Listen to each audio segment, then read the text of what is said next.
Hello and welcome my dear students. Guys, पिछले lecture में हमने पढ़ा था मैट्रिक्स के बारे में। मैट्रिक्स क्या है, मैट्रिक्स में रो और कॉलम क्या होते हैं, मैट्रिक्स को सिंबॉलिकली हम लोग कैसे डिनोट करते हैं, और हमने पढ़ा था मैट्रिक्स का ऑर्डर क्या है।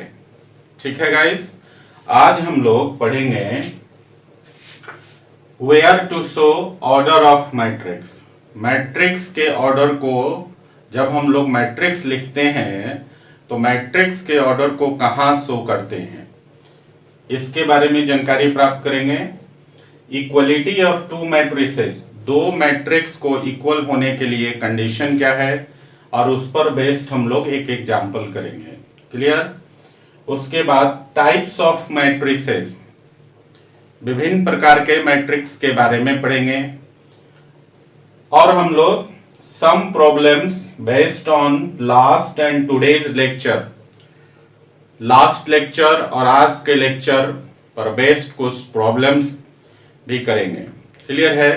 तो हम लोग चलते हैं आज के पहले टॉपिक की तरफ, और आज का हमारा पहला टॉपिक है where to show order of matrix. Okay guys, देखिए कल हमने पढ़ा था कि मैट्रिक्स को सिंबॉलिकली कैसे लिखते हैं। उसी कड़ी में थोड़ा सा हम लोग आगे बढ़ते हैं। लेट कर लीजिए, A is a matrix having m rows and n columns. मान लीजिए हमारे पास एक मैट्रिक्स है जिसमें m रोज है और n कॉलम्स है, तो इसको हम लोग सिंबॉलिकली लिख सकते हैं। Matrix A is equal to बड़ा ब्रैकेट के अंदर स्मॉल aij लिखते थे, जहां पर i और j रो और कॉलम का लोकेशन बताता था। अब हम लोगों को दिखाना है कि इस मैट्रिक्स का जो ऑर्डर है वो हम कहां शो करते हैं मैट्रिक्स लिखते समय। तो गाइस, मैट्रिक्स के ऑर्डर को मैट्रिक्स के राइट बॉटम में शो करते हैं। यहां पर ध्यान दीजिए, हमारे पास m रोज है और n कॉलम्स है, तो इस मैट्रिक्स में इसके ऑर्डर को हम लोग यहाँ राइट बॉटम में शो करते हैं m इंटू n लिखकर। क्लियर। जैसे मान लीजिए एग्जाम्पल के लिए हमारे पास एक मैट्रिक्स A है और जिसमें एलिमेंट्स है 1 2 3 A B C X Y Z। ये मैट्रिक्स है हमारे पास।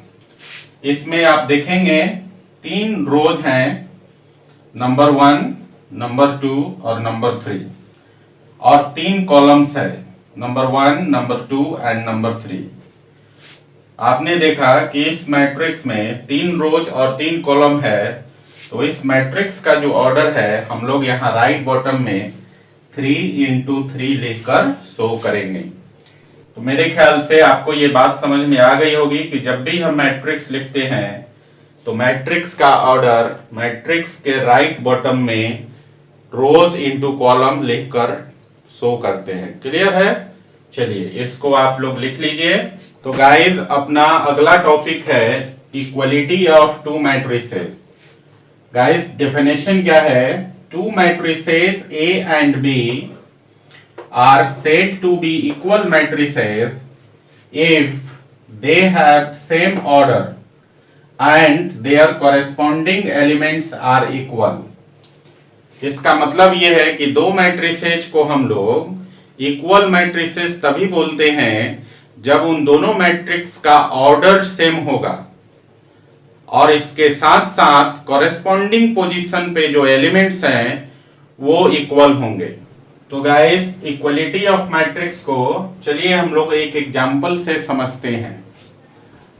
हमारे पास एक एग्जांपल है, find the value of x y and z if दो मैट्रिसेज इक्वल गिवन है यहाँ पर। ठीक है। यहाँ पर आप देखेंगे LHS वाला मैट्रिक्स का ऑर्डर है 2 इंटू 2 एंड RHS के मैट्रिक्स का भी ऑर्डर 2 इंटू 2 है। ठीक है, ऑर्डर दोनों का सेम है, तो कॉरेस्पॉन्डिंग पोजीशन पे जो एलिमेंट्स हैं वो इक्वल होंगे। सो गाइस x और 1 का लोकेशन सेम है, तो x 1 के बराबर हो जाएगा। इसी प्रकार से y और 4 का लोकेशन सेम है, तो y और 4 इक्वल होगा। एंड 3 और z का लोकेशन भी सेम है, तो 3 और z भी इक्वल होगा। सो गाइस गिवन मैट्रिक्स से x y z का वैल्यू हमें प्राप्त होता है x is equal to 1, y is equal to 4 and z is equal to 3। इस प्रकार हमारा x y z का वैल्यू मिलता है। क्या किया हमने इस क्वेश्चन में, एक बार फिर से समझ लीजिए। हमने इक्वलिटी ऑफ टू मैट्रिसेज के बारे में कहा कि दो मैट्रिसेज इक्वल तभी होंगे जब दोनों का ऑर्डर सेम हो और दोनों मैट्रिसेज में कॉरेस्पॉन्डिंग लोकेशन पे जो एलिमेंट्स हैं वो इक्वल होने चाहिए, तब जाकर हम दो मैट्रिक्स को इक्वल मैट्रिक्स बोलते हैं। ठीक है, हमारे पास एक क्वेश्चन दिया हुआ था, दो इक्वल मैट्रिक्स दिए हुए थे, तो हमने देखा कि दोनों का ऑर्डर सेम है। क्लियर? देयरफॉर जो कॉरेस्पॉन्डिंग पोजीशन पे एलिमेंट्स हैं वो हमारे इक्वल होंगे। आपने देखा कि 4 और y का कॉरेस्पॉन्डिंग पोजीशन सेम है, तो y की वैल्यू 4 के बराबर हो गई। इसी प्रकार x और 1 की कॉरेस्पॉन्डिंग पोजीशन सेम है, तो x की वैल्यू 1 हो गया। ठीक है, और इसी प्रकार से z और 3 की कॉरेस्पॉन्डिंग वैल्यू सेम है, इसलिए z की वैल्यू हो गई 3। क्लियर? चलिए इसे आप लोग नोट कर लीजिए, फिर हम लोग अगले टॉपिक की तरफ आते हैं। क्लियर? ओके गाइस, हम लोग एक क्वेश्चन और करते हैं, और क्वेश्चन एनसीईआरटी एक्सरसाइज 3.1 का क्वेश्चन नंबर 10 है। ठीक है, क्वेश्चन कहता है the number of all possible matrices of order 3 into 3 with each entry 0 और 1 is, पहला ऑप्शन है 27, दूसरा है 18, तीसरा है 81 एंड चौथा है 512। क्वेश्चन कहता है कि 3 into 3 ऑर्डर वाले टोटल कितने पॉसिबल मैट्रिसेज हम बना सकते हैं। क्लियर? टोटल पॉसिबल मैट्रिक्स की संख्या पूछ रहा है, जबकि कह रहा है कि इसमें जो प्रत्येक एंट्री है वो या तो 0 हो या 1 हो। ठीक है गाइस, इस क्वेश्चन को बनाने के लिए हम लोग फंडामेंटल प्रिंसिपल ऑफ काउंटिंग का यूज करेंगे। ओके, तो गाइस 3 into 3 ऑर्डर वाले मैट्रिक्स में टोटल नंबर ऑफ एलिमेंट की संख्या कितनी होगी। मैंने कहा था कि नंबर ऑफ रोज और नंबर ऑफ कॉलम्स को आप मल्टीप्लाई कर दोगे तो मैट्रिक्स के अंदर कितने एलिमेंट्स हैं उसकी संख्या निकल जाता है। तो हमारे क्वेश्चन में पूछ रहा है कि 3 into 3 ऑर्डर वाला मैट्रिक्स है, तो therefore total number of elements हो जाएगा 3 into 3 that is equal to 9। मतलब इस मैट्रिक्स में 9 एलिमेंट्स होंगे। ओके, क्योंकि 9 एलिमेंट्स हैं तो मैट्रिक्स के 9 पोजीशंस को फिल करेंगे और प्रत्येक पोजीशंस को 0 या 1 से फिल करना है। तो हम लोग 9 पोजीशंस बना लेते हैं। देखिए यहां पर 1 2 3 4 5 6 7 8 एंड 9। अब प्रत्येक पोजीशंस को हम लोग को सिर्फ 2 ही एंट्री है 0 और 1 से फिल करना है। तो इस पहले प्लेस को हम कितने तरीके से भर सकते हैं। हमारे पास 2 नंबर है 0 और 1, तो इस प्लेस को हम लोग 2 तरीका से फिल कर सकते हैं। इसी प्रकार से दूसरे पोजीशन को भी हम लोग दो तरीके से फिल कर सकते हैं, इसी प्रकार तीसरे को भी दो तरीके से फिल कर सकते हैं, एंड सो ऑन। जितने भी हमारे पास पोजीशन है उन सबको हम लोग दो दो तरीका से फिल कर लेंगे, क्योंकि हमारे पास दो ही नंबर है 0 और 1, जिससे प्रत्येक पोजीशंस को फिल करना है। ठीक है, सो गाइस, अब यहां पर फंडामेंटल प्रिंसिपल ऑफ काउंटिंग कहता है कि जब सारे काम पूरे हो जाएं तो होल काम पूरा होता है। तो यहां पे जब तक सारे पोजीशंस फिल नहीं होते, मैट्रिक्स 3x3 ऑर्डर का मैट्रिक्स बनने का काम पूरा नहीं होता है। ऐसे केस में सारे तरीकों को मल्टीप्लाई कर देते हैं। So guys, total number of matrices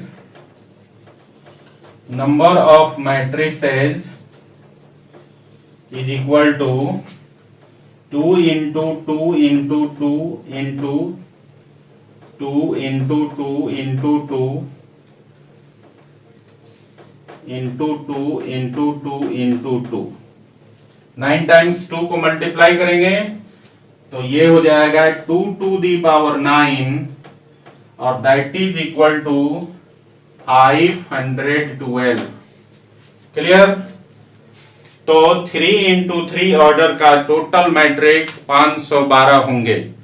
clear है गाइस? यहां पर हमने कंसेप्ट यूज किया है फंडामेंटल प्रिंसिपल ऑफ काउंटिंग। थोड़ा सा इसके बारे में आपको मैं बता देता हूं।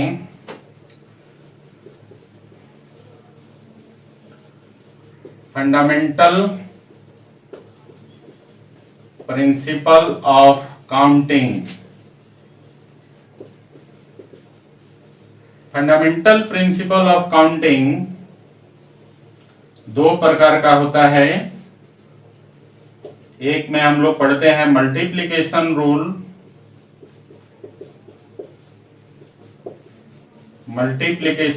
रूल, और दूसरे में हम लोग पढ़ते हैं एडिशन रूल।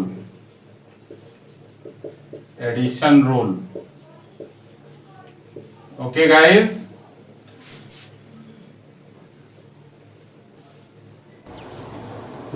यहां पर फंडामेंटल प्रिंसिपल ऑफ काउंटिंग के मल्टीप्लिकेशन एंड एडिशन रूल को समझने के लिए हम लोग दो डायग्राम ड्रॉ करेंगे, और इन दोनों डायग्राम की मदद से फंडामेंटल प्रिंसिपल ऑफ काउंटिंग के मल्टीप्लिकेशन एंड एडिशन रूल को समझने का प्रयास करेंगे। ठीक है गाइस? तो जब तक हम ड्राइंग कर रहे हैं तब तक आप इसे उतारना शुरू कर दीजिए। ओके? उसके बाद हम लोग मल्टीप्लिकेशन रूल और एडिशन रूल को समझेंगे। तो चलिए उतारिए।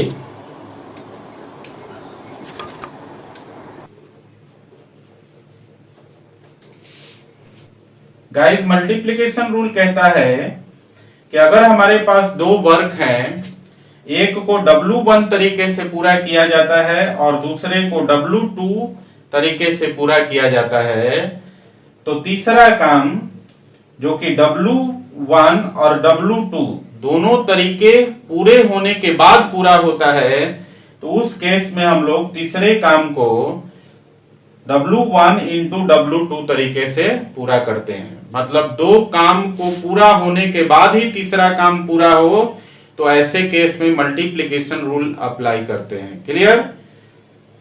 और एडिशन रूल हमारे पास कहता है कि दो वर्क है, एक को W1 तरीके से और दूसरे को W2 तरीके से करते हैं, तो तीसरा काम जो कि इन दोनों में से किसी के एक हो जाने से पूरा हो जाता है, तो ऐसे केस में हम लोग एडिशन अप्लाई करते हैं।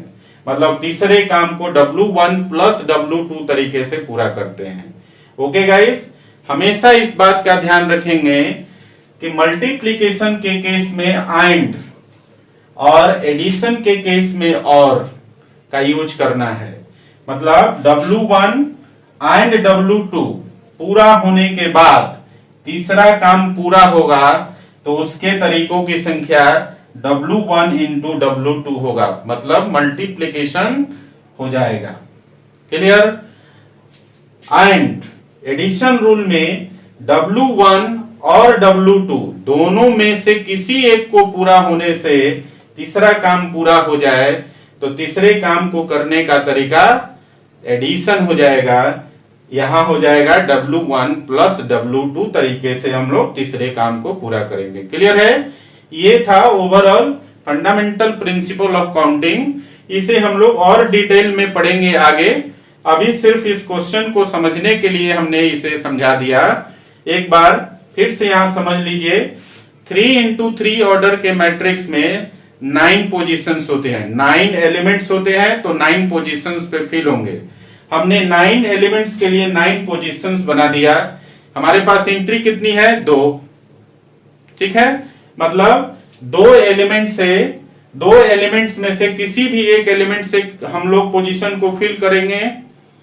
ठीक है ना? तो 9 पोजीशंस है। पहले पोजीशन को 2 एंट्री है तो 2 तरीके से भर सकते हैं। इसी प्रकार सेकंड पोजीशन को 2 एंट्री है, 0 और 1, तो 2 तरीके से भर सकते हैं। इसी तरह सारे 9 पोजीशंस को हम लोग 2-2 तरीके से फिल कर सकते हैं। क्लियर ना? अब आप ध्यान दीजिए कि अब हमारा सारा पोजीशन तो फिल हो गया, तो सोचिए मैट्रिक्स कैसे बनेगा। जब मैट्रिक्स में 9 के 9 एलिमेंट्स होंगे, मतलब सारे पोजीशंस को फिल करेंगे तब जाके मैट्रिक्स का फॉर्मेशन होगा। तो ऐसे केस में क्या? तो गाइस मल्टीप्लिकेशन रूल कहता है कि सारे काम होने के बाद ही काम पूरा हो, तो ऐसे केस में मल्टीप्लाई करते हैं। तो हमने क्या किया, इन सारे तरीकों को मल्टीप्लाई कर दिया और इसकी वैल्यू आ गई 512। ठीक है, चलिए इसे आप लोग लिख लीजिए, फिर हम लोग आगे बढ़ते हैं। गाइस हम लोग अब पढ़ेंगे टाइप्स ऑफ मैट्रिसेस, और टाइप्स ऑफ मैट्रिसेस में जो हम लोग पहला मैट्रिक्स पढ़ने जा रहे हैं वो है रो मैट्रिक्स।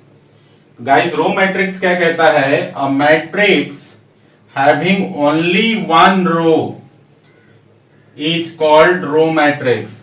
मतलब एक ऐसा मैट्रिक्स जिसमें सिर्फ एक रो हो उसे हम लोग रो मैट्रिक्स बोलते हैं। इसको हम लोग सिंबॉलिकली लिख सकते हैं, that is A is equal to Aij bracket के अंदर। गाइस रो मैट्रिक्स हमसे कहता है कि ऐसा मैट्रिक्स जिसमें सिर्फ एक रो हो। कॉलम की संख्या की यहां कोई चर्चा नहीं है, मतलब कॉलम की संख्या कुछ भी हो सकता है। तो इसको सिंबॉलिकली हम लोग लिख सकते हैं A is equal to big bracket के अंदर Aij और यहां पर 1 इंटू n। 1 हो गया, रो की संख्या 1 है, कॉलम की संख्या कुछ भी हो सकता है। ठीक है, ओके। इसे हम लोग एग्जांपल से देखते हैं। मान लीजिए हमारे पास एक मैट्रिक्स है जिसमें एलिमेंट्स है 1 2 3 4 5। देखिए इसमें सिर्फ एक रो है, तो ये जो मैट्रिक्स ए है हमारा वो हो जाएगा रो मैट्रिक्स। इसी प्रकार यहां देखिए एक मैट्रिक्स बी है, इसमें एलिमेंट है ए ई आई ओ यू। यहां भी आप देखेंगे कि जो मैट्रिक्स बी है इसमें भी सिर्फ एक रो है, तो मैट्रिक्स बी कैसा मैट्रिक्स होगा? रो मैट्रिक्स होगा। इसी प्रकार से अगला मैट्रिक्स मान लीजिए कि सी है और इसमें हम ले लेते हैं एलिमेंट पी क्यू आर। देखिए यहां मैट्रिक्स सी में भी सिर्फ एक ही रो है, तो हम इसको बोल सकते हैं रो मैट्रिक्स। क्लियर है? रो मैट्रिक्स का मतलब एक ऐसा मैट्रिक्स जिसमें सिर्फ एक रो हो। ओके गाइस, चलिए अब हमारा दूसरा मैट्रिक्स है, मैट्रिक्स का जो दूसरा टाइप है वो है कॉलम मैट्रिक्स। ठीक है, तो नाम से ही पता चलता है, जैसा कि हमने अभी रो मैट्रिक्स में पढ़ा कि ऐसा मैट्रिक्स जिसमें सिर्फ एक रो हो तो रो मैट्रिक्स बोलते हैं, उसी प्रकार से ऐसा मैट्रिक्स जिसमें सिर्फ एक कॉलम हो तो उसको हम लोग कॉलम मैट्रिक्स बोलते हैं। ठीक है, a matrix having only one column is called column matrix. Okay guys, तो इसको हम लोग सिंबॉलिकली जो लिखते हैं दैट इज, इसको लिखते हैं A is equal to big bracket के अंदर AIJ। अब यहां ऑर्डर की बात है, ऑर्डर कैसे लिखेंगे? तो मालूम है आपको कॉलम मैट्रिक्स में सिर्फ वन कॉलम होता है, रो की संख्या कुछ भी हो सकती है, तो ऑर्डर में हम लिखेंगे m into one. m into one का मतलब रोज की संख्या कुछ भी हो सकता है लेकिन कॉलम की संख्या सिर्फ एक होगी। एग्जाम्पल के लिए देख लीजिए, जैसे मान लीजिए आपके पास एक मैट्रिक्स है और इसमें है एलिमेंट 1 2 3। यहां आपने देखा कि सिर्फ एक कॉलम है, तो मैट्रिक्स ए जो कैसा होगा?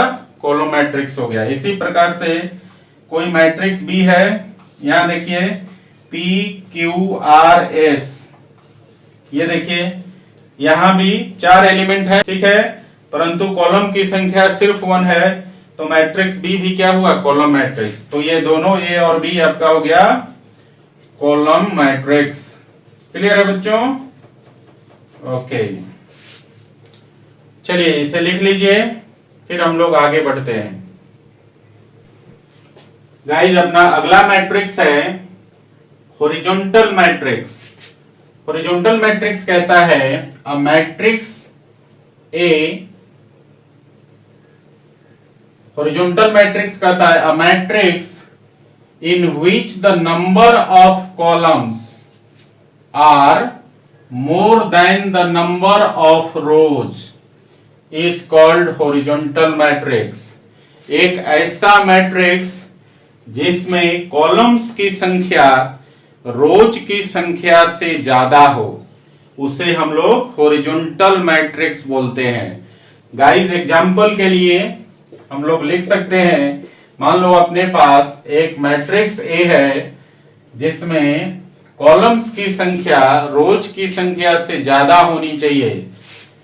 तो देखिए जरा 1 2 3 4 ABCD, देख लीजिए यहां पर जो मैट्रिक्स ए है इसमें रोज की संख्या 2 है, R1 एंड R2, जबकि कॉलम्स की संख्या 4 है, C1 C2 C3 C4।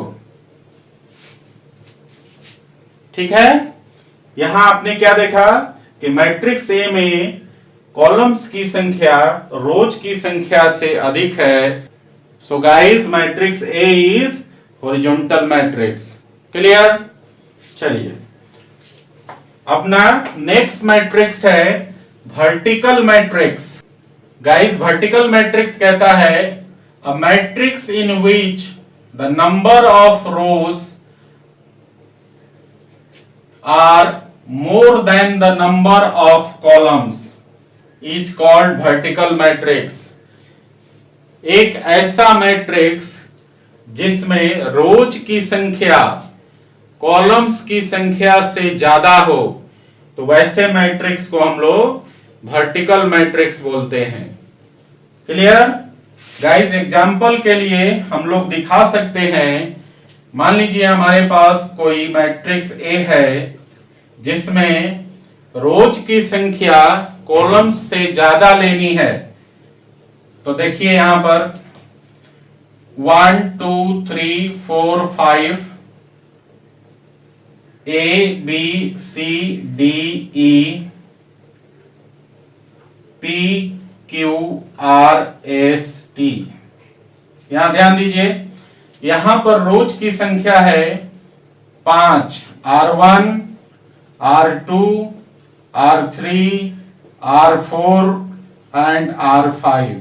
5 रोज है और कॉलम की संख्या है 3, C1, C2 एंड C3।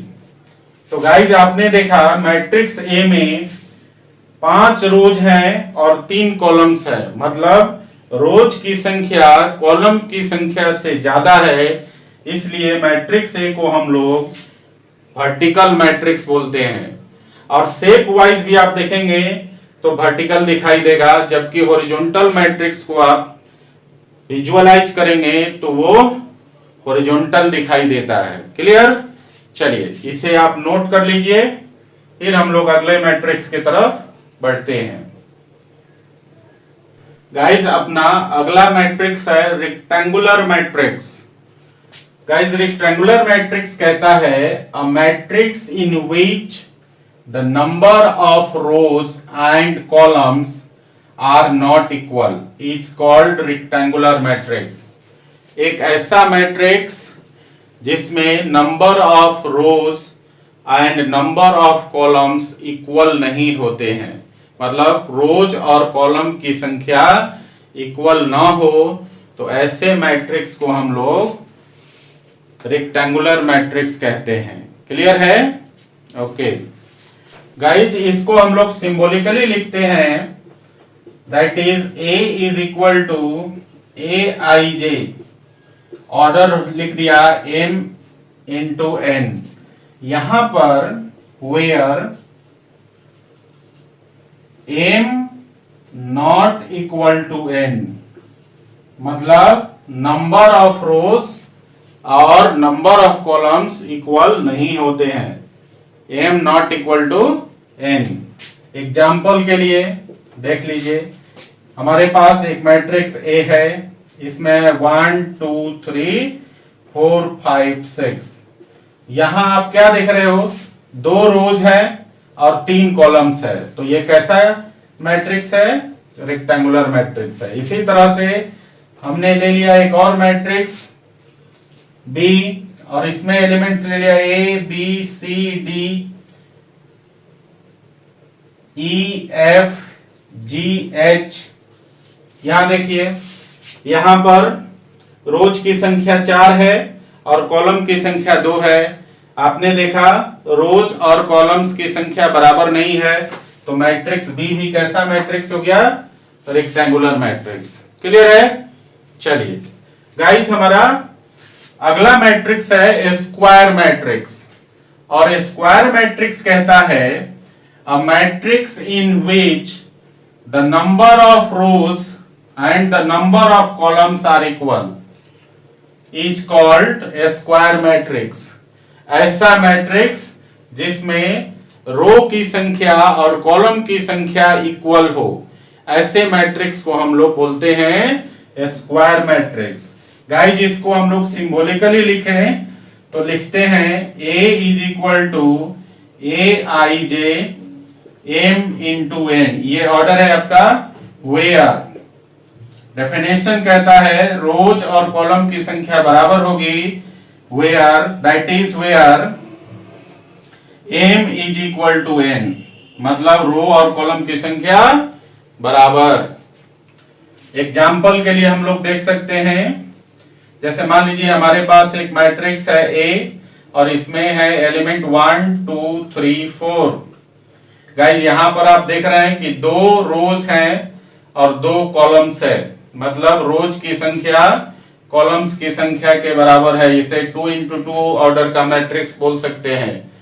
इसमें 2 रोज और 2 कॉलम्स है, तो ये मैट्रिक्स आपका हो गया स्क्वायर मैट्रिक्स। इसी तरह से हम लोग दूसरा ले लेते हैं मैट्रिक्स बी और इसमें ले लेते हैं 1 2 3 A B C और P Q R।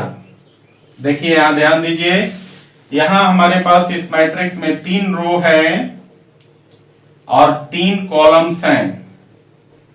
क्लियर है?